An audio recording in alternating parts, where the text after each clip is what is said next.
உலகெங்கும் உள்ள hope TV Tamil நேயர்களுக்கு இயேசு கிறிஸ்துவின் நாமத்தினாலே வாழ்த்துக்களையும் வணக்கங்களையும் தெரிவித்துக் கொள்கிறோம். மற்றும் ஒரு இனிய நன்னாளிலே இந்த தெய்வ செய்தியின் மூலமாய் உங்கள் அனைவரையும் சந்திப்பதிலே மிகுந்த மகிழ்ச்சி அடைகிறோம். நிறைய நேரத்தில் நமக்கு ஒரு யோசனை வரும், இவர் யாருன்னே தெரியாதே, இவருடைய அப்பா யாரு, அம்மா யாரு, இவங்களுடைய பூர்வீகம் என்னவென்று சொல்லி. அதே மாதிரி இந்த செய்தியை நாங்கள் ஒரு கேமராவின் கண்கள் மூலமாக பேசி உங்களுக்கு அனுப்புகிறோம். உங்களையும் நேர்முகமாக நாங்கள் பார்த்ததில்லை. ஆனால் என்ன ஒரு அதிசயம் என்று சொன்னால், இந்த வேதம் நமக்கு வெளிப்படுத்துகிற இயேசு கிறிஸ்துவானவர் உயிரோடு இருந்து நம்மை வாழ வைத்து கொண்டிருப்பதனால, நம்மை பாவத்திலிருந்து மீட்டெடுக்க அவர் சித்தமுள்ளவராய் நமக்காக ஜீவனை கொடுத்து நமக்கு ஜீவன் கொடுத்ததுனால நாம் அனைவரும் கிறிஸ்துவுக்குள் ஒன்றாய் இருக்கிறோம். இந்த செய்தியை பார்க்கிற நீங்கள் அனைவரும் இதை கேட்டு மற்றவர்களுக்கும் பகிர்ந்து கொடுக்கும்படி அன்போடு கேட்டுக்கொள்கிறோம். இதை நீங்கள் யூடியூப் மூலமாகவோ வேறு எந்த சோஷியல் மீடியா ஆப்பில் நீங்கள் பார்த்துருந்தாலும் சரி, உங்கள் நண்பர்களோடு உறவினர்களோடு நீங்கள் பகிர்ந்து கொடுக்கும்படி அன்போடு கேட்டுக்கொள்கிறோம். முடிந்த அளவுக்கு இந்த சேனலை சப்ஸ்கிரைப் பண்ணுங்கள். வாக்குத்தத்தம் என்ற தலைப்பின் கீழாக நல்ல செய்தியை நாம் படித்து கொண்டு வருகிறோம். யோசுவா 14ஆம் அதிகாரத்துக்குள்ளாக நாம் கடந்து வருவோம். யோசுவா 14ஆம் அதிகாரம் திடீரென்று ஒரு உறவை அங்கே வெளிப்படுத்துகிறதை பார்க்கிறோம்.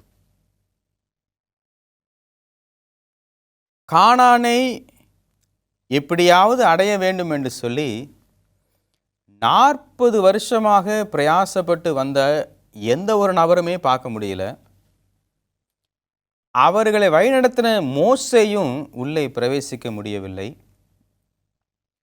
யுத்த புருஷர் அனைவரும் சாகும் வரைக்கும் அவர்களை 40 வருஷமாய் சுற்றி திரிய வைத்து அங்கே கொண்டு வரும் பொழுது 12 பேர் கானான் தேசத்தை வேவு பார்க்க போகிறார்கள்.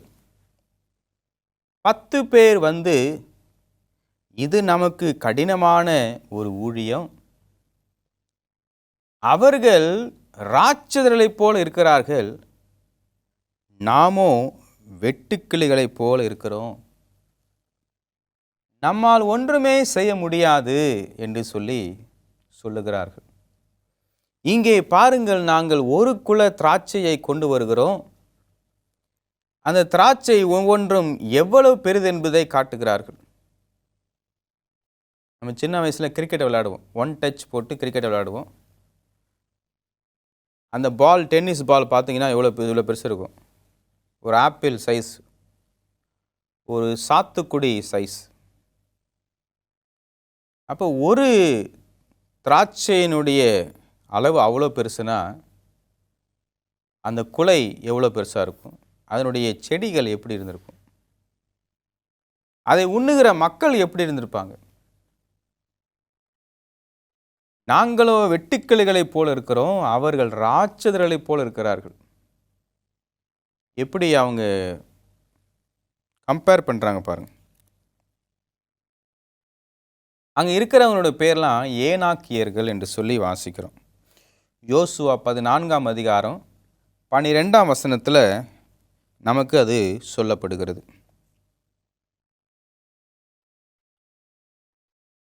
இது ஏனாக்கியர்கள் வாழ்கிற இடம், அரணிப்பான பெரிய பட்டணம் என்று சொல்லியும் இந்த வசனம் நமக்கு சொல்லிக் கொடுக்கிறது.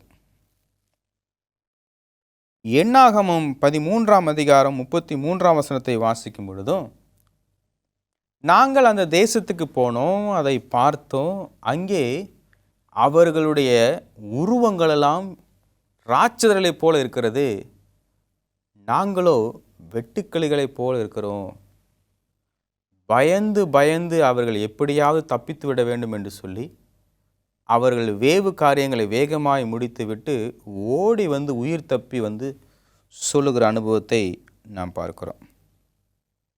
இதில் 2 பேர் மாத்திரம் அவர்களை பார்க்காதீர்கள், இதுவரை ஆண்டவர் நம்மை உருவாக்கி நம்மை படைத்து எகிப்திலிருந்து நம்மை மீட்டெடுத்து வந்து 40 வருஷங்களாக நம்முடைய முற்பிதாக்களை வழிநடத்தி கானான் தேசத்தை கொடுப்பேன் என்று சொல்லி ஆபிரகாமுக்கு சொன்ன வாக்குத்தத்தத்தை நிறைவேற்றுவார், அவர்களை காட்டிலும் நம்மோடு இருக்கிற தெய்வம் பெரியவர் என்பதை அவர்கள் சொன்னார்கள். அதில் ஒருவர் பேர் காலேப், அடுத்தவர் பேர் யோசுவா. மோசே மரித்த பிறகு காலேப் மோசேயின் இடத்துக்கு போகவில்லை, யோசுவா மோசேயின் இடத்துக்கு போகிறார், தலைவராய் மாறுகிறார். இதுக்கப்புறமாக காலேப்பை குறித்து நாம் எதுவுமே பேச முடியவில்லை. ஆனால் இந்த அதிகாரத்தில் அதை நாம் பார்க்குறோம். இந்த நாளின் செய்தியின் தலைப்பில் வீழ்ச்சி அடைந்த சிகரங்கள் அந்த தலைப்பில் காலேப்பை குறித்து நாம் படிக்க இருக்கிறோம். யோசுவா 14ஆம் அதிகாரம் 10ஆம் வசனத்தை நான் வாசிக்கிறேன்.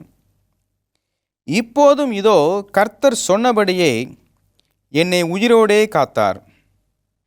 இஸ்ரவேலர் வனாந்திரத்தில் சஞ்சரிக்கையில் கர்த்தர் அந்த வார்த்தையை மோசேயோடே சொல்லி, இப்போது 45 வருஷமாயிற்று, இதோ இன்று நான் 85 வயதுள்ளவன் என்று சொல்லி சொல்லப்படுகிறது.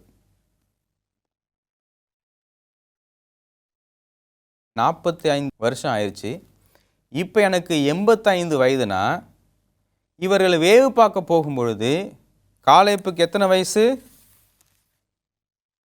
40 வயது. காலேப் சொல்லுகிறார், இப்போவும் அன்னைக்கு எப்படி என்னுடைய சரீரம் பலமாக இருந்ததோ அதே மாதிரி எனக்கு இன்றைக்கும் பலமாக இருக்கிறது. ஆகவே யோசுவாவே, நீர் எங்களுக்கு இந்த மலை பட்டணத்தை கொடுக்க வேண்டும். அங்கே ஏனாக்கியர்கள் இருக்கிறார்கள் என்று சொல்லி எனக்கு தெரியும். அவர்களை நானும் என்னுடைய மக்களும் முறியடைத்து அந்த பட்டணத்தை நாங்கள் கைப்பற்றி கொள்வோம் என்று சொல்லி சொல்லுகிறார். யோசுவா அவரை ஆசீர்வதித்து வழி அனுப்புகிறதை இந்த அதிகாரத்திலே நாம் பார்க்கிறோம். முதலாவது காலேப்பின் அர்ப்பணிப்பு. இந்த அர்ப்பணிப்பு 10%, 40%, 90% அல்ல, 100% அர்ப்பணிப்பு. ஒரு பாட்டு இருக்கு, ஞாபகம் இருக்குங்களா? இயேசுவுக்கே ஒப்புவித்தேன் யாவையும் தாராளமாய், யாவையும் தாராளமாய் ஒப்புவித்தேன்னு பாடம் இருக்கிறது. எல்லாமே ஆண்டவருக்கு ஒப்பு கொடுத்தல். காலேப்பினுடைய ஒப்படைப்பு அப்படிதான் இருக்கிறது. ஆண்டவருக்கு எல்லாமே கொடுப்பதற்கு தகும், அதற்கு அவர் பாத்திரர் என்று சொல்லி நாம் பார்க்கிறோம். உங்களையும் என்னையும் இரட்சிக்கும்படியாக இயேசு சிலுவையிலே தொங்கி தன்னுடைய ஜீவனை முழுவதுமாய் கொடுத்து அந்த பாவத்துக்கான விலையை அவர் சரி செய்து நம்மை மீட்டெடுத்தார் என்பதை நாம் மறுக்கவே முடியாது. D.L. மூடி அவர் செருப்பு தைத்து அதை விற்பனை செய்கிற ஒரு மார்க்கெட்டிங் மேன்.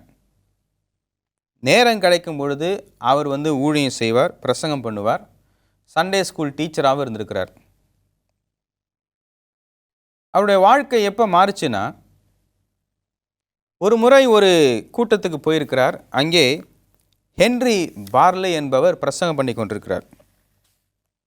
அவர் பிரசங்கம் பண்ணும் பொழுது ஆண்டவர் என்ன காரியங்களை செய்ய முடியும் என்பதை இந்த உலகம் பார்க்கும்படியாக தன்னை முழுவதுமாய் ஒப்படைக்கிற மனிதர்களை ஆண்டவர் தேடிக்கொண்டிருக்கிறான்னு சொல்லி பிரசங்கம் பண்ணார். நீங்கள் முழுசாக ஆண்டவர்கிட்ட கொடுத்து பாருங்கள், உங்களை ஆண்டவர் உங்களை எங்கேயோ கொண்டு போயிடுவார்னு சொல்லி பிரசங்கம் பண்ணதை கேட்ட உடனே டிஎல் மூடி சொல்கிறார், தேவனுடைய கிருபையினாலே நான் அந்த நபராய் மாற வேண்டும் என்று சொல்லி ஒப்பு கொடுக்கிறார். டிஎல் மூடி அவர்களை தெரியாத கிறிஸ்துவ உலகம் இல்லை என்பதை நாம் மறந்து போகவே கூடாது. எல்லோருக்குமே அவரை பற்றி தெரியும்.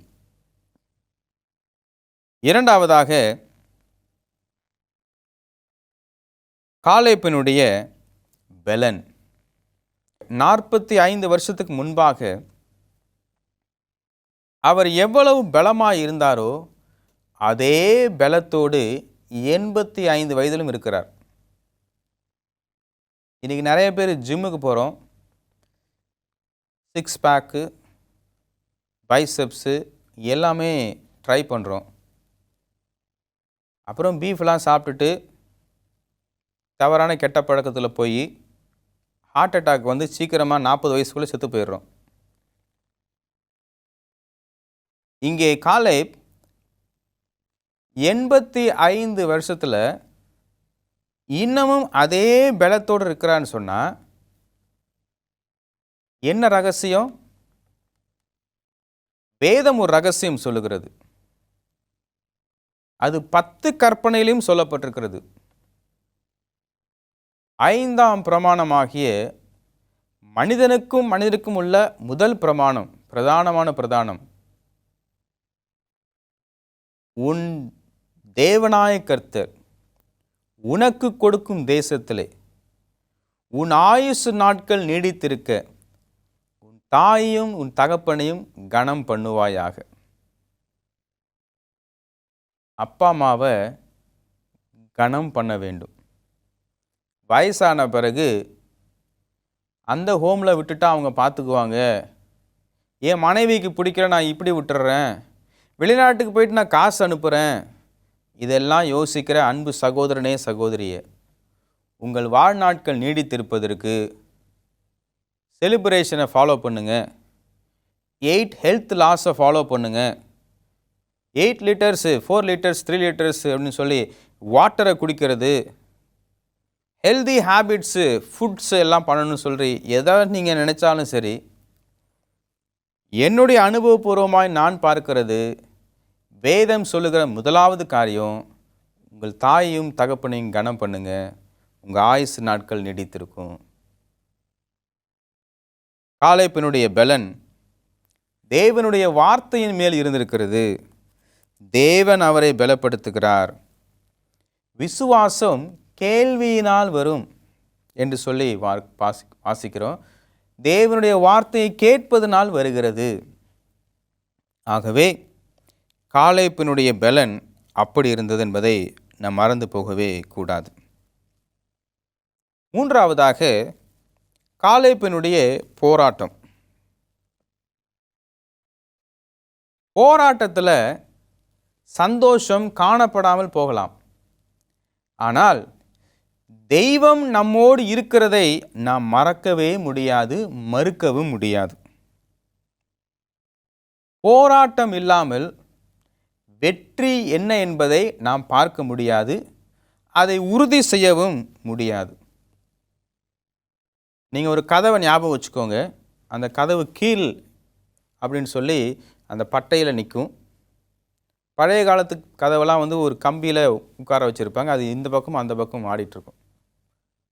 போராட்டங்கள் எத்தனை முறை வந்தாலும் அந்த அறைக்குள்ளே போவதற்கும் அந்த அறையை மூடுவதற்கும், வாய்ப்புகள் கொடுப்பதற்கும் கொடுக்காமல் இருப்பதற்கும் போராட்டங்கள் அவசியம் என்பதை காலேப்பின் வாழ்க்கையிலே நாம் பார்க்கிறோம். காலேப்பினுடைய போராட்டம் எப்போ ஆரம்பிச்சதுன்னா 40 வயதாக இருக்கும்போது ஆரம்பிச்சிச்சு. எல்லாரும் மெஜாரிட்டியான பிள்ளைங்கள்லாம் வித்தியாசமாக பார்க்கும் பொழுது காலேப் மாத்திரம் இது நடக்கும் என்பதை தேவனுடைய பலத்தின் மேலே அவர் மேல் விசுவாசம் வைத்து சார்ந்து சொல்லுகிறதை நம்மால் இங்கே பார்க்க முடிகிறது. ரைட் பிரதர்ஸ் விமானத்தை கண்டுபிடிக்கும் போது எல்லாரும் கிண்டல் பண்ணாங்க.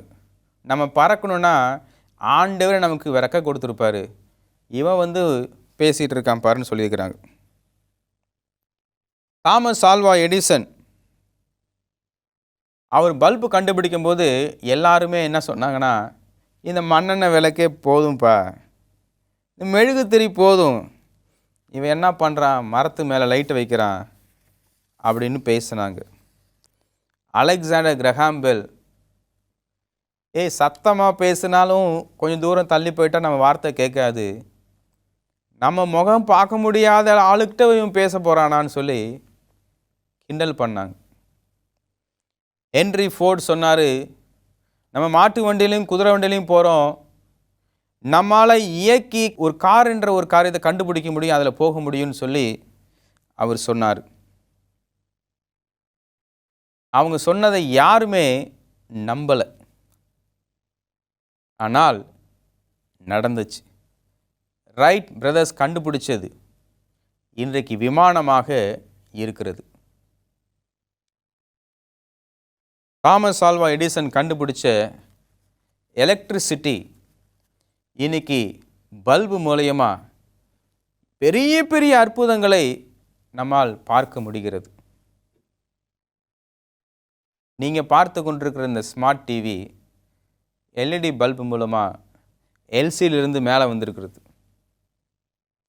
கிறிஸ்துவுக்குள் பிரியமான அன்பு சகோதரனே சகோதரியே, அலெக்சாண்டர் கிரஹாம் பெல் கண்டுபிடிச்ச டெலிஃபோன் இன்றைக்கி ஸ்மார்ட் ஃபோனாக உங்கள் கையில் இருக்குது.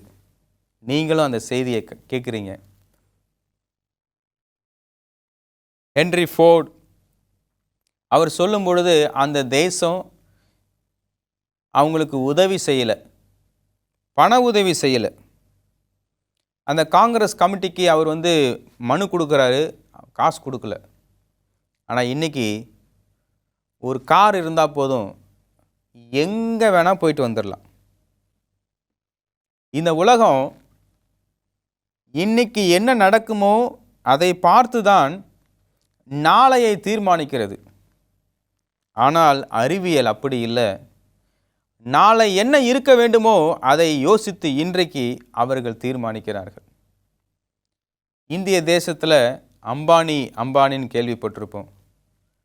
அவருடைய கனவு இந்திய தேசத்தில் இருக்கிற ஒவ்வொருவருக்கும் அவங்க கையில் ஒரு செல்ஃபோன் வேணும்னு சொல்லி அவர் கனவு காண்டார். அந்த கனவு நிறைவேறினது என்பதை நாம் பார்க்குறோம். அவர் இல்லை, அவங்க பிள்ளைங்க பார்த்துட்ருக்காங்க. இன்றைக்கி ஒரு வீட்டில் 5 பேருனா அட்லீஸ்ட் ஒரு 6 செல்ஃபோனாவது இருக்கிறது.